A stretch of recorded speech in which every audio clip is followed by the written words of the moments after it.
তো গাইস দেখেন আমার এইখানে একটা বাচ্চা ফুটছে।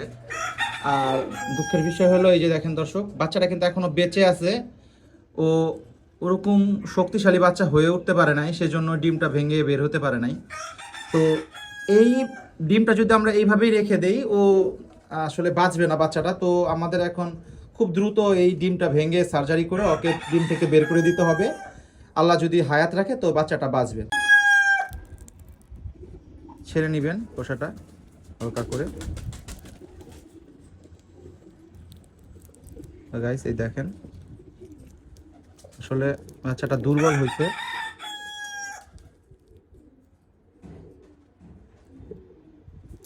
এই বাচ্চাটা যদি আমরা এটা ডিমটা ভেঙে না দিতাম তো এই বাচ্চাটা কোনোভাবেই বাঁচতো না। তো দর্শক এই যে মাথাটা আমরা টান দিয়ে বের করে দিব।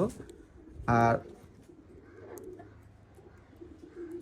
এই যে দর্শক মাথাটা টান দিয়ে দেখেন দর্শক বের করে দিলাম বাচ্চাটার।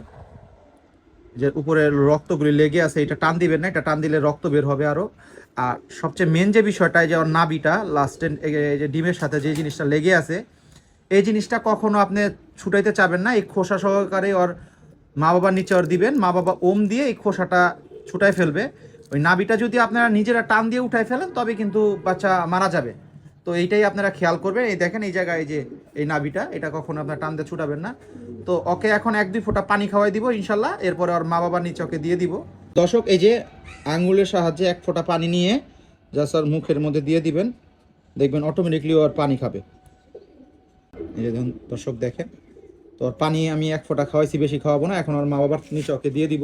ওকে এই দেখেন আমি কবুতরটার বাচ্চাটার মাথাটা বের করে দিয়ে অল্প একটু খোসা সহকারে আমি রেখে দিছি। মা বাবা এখন ওম দিবে। আল্লাহ যদি হায়াত দেয় ইনশাল্লাহ বাচ্চাটা বাঁচবে। সবাই বাচ্চাটার জন্য দোয়া করবেন। তো এইভাবে আপনারা মাঝে মধ্যে যদি দেখেন বাচ্চা আটকে আছে ডিমের মধ্যে, অবশ্যই সার্জারি করে দিতে হবে। তো আজকের ভিডিওটা কেমন লাগছে অবশ্যই কমেন্ট করে জানাবেন। তো আজকের ভিডিওটা এখানেই। আসসালামু আলাইকুম।